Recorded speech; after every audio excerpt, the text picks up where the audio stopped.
people love Donald Trump, and I mean, this is his base, and I mean, there's a reason why, is because I truly believe, and I know I'll get scorned and laughed at for this, but I believe Donald Trump cares about people. When Donald Trump first entered the scene, and just kind of that plain spoken language, and just what he says and doesn't care who he offends, and especially taking the shots at the elite, you know, the people who like to tell us how to live with maybe not living that way themselves. To see him come in just as this human hand grenade that was going to blow up the system, believe it or not, was kind of refreshing to people, because they had been screwed by that system so many times. The Democrats want to raise your taxes, restore job-killing regulations, shut down your coal mines. And by the way, they will shut down your coal mines. You know that. That's one thing I can guarantee. We can talk about taxes, and I'll be veto, veto, veto. But they ultimately want to raise your taxes very substantially. But I can tell you, they will shut down your coal mines. For 86 years, the Democratic Party was solely in control of West Virginia. Both houses of the state legislature, the vast majority of the governors, 90% easily, congressmen and senators. So they were the ones who took the blame, because they never had to produce, they never had to bring any kind of federal programs here, or factories, or jobs, or get out and actually work and try to stimulate the economy, or find programs that did, because they just took it for granted that because they were a Democrat, people would vote for them. I was a registered Democrat, and now I'm a registered Republican.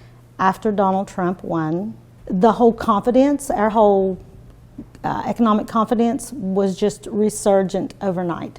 I'm a business person, and I think the country should be ran like a business. The decisions that he's making, I feel, are in our best interest, the whole nation's best interest. He has a responsibility to this country to make the right decisions for this country, and if it hurts your feelings, that still doesn't have anything to do with the decision that he has to make. If I have a heart problem and I need I want the best heart specialist there is, and if he has a horrible personality, it really doesn't matter to me. I just want my heart fixed. Our nation was in a crisis, and I want the best person to do the job, and even if I don't like his personality or his ego, I still want you to do a good job.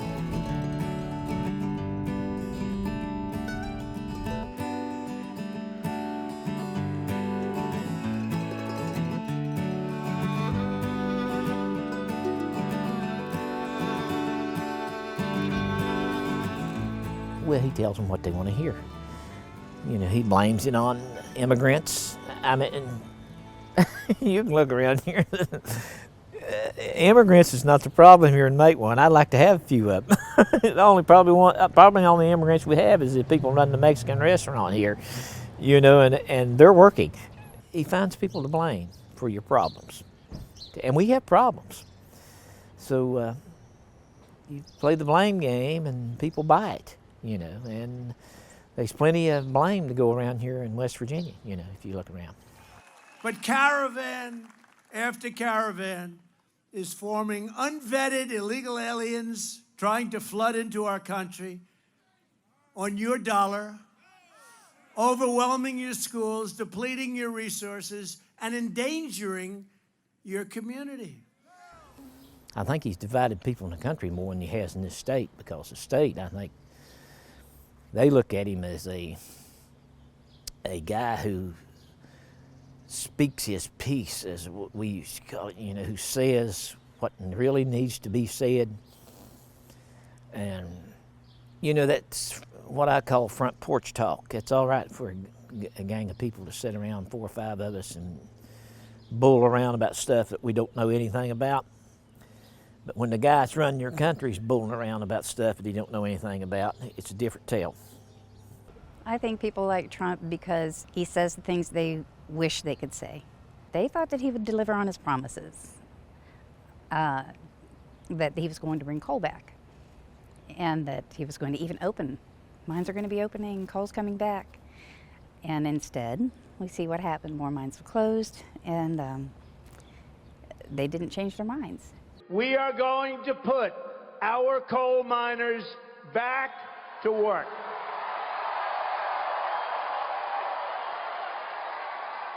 Clean coal, right? Clean coal. I have already eliminated a devastating anti-coal regulation, and that is just the beginning.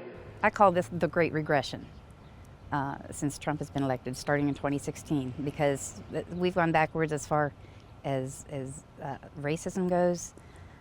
The way he speaks and handles women, you know, he doesn't have any in his cabinet.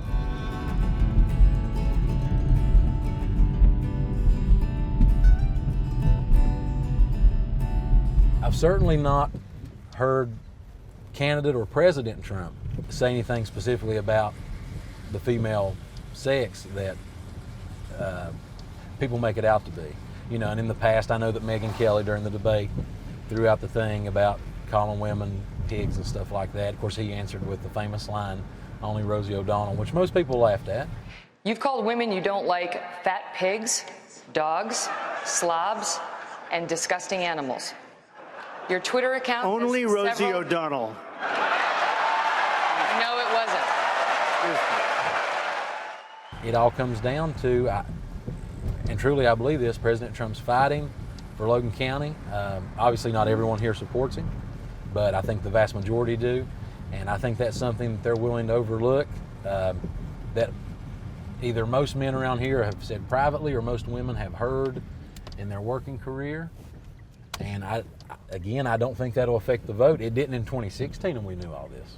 I'm 100% sure he's going to win Logan County because of the work he's done and his policies and initiatives in support of the coal mines.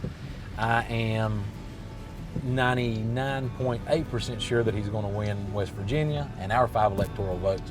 Of course, that's just a small number of the overall system, but I feel pretty confident Trump's going to be reelected.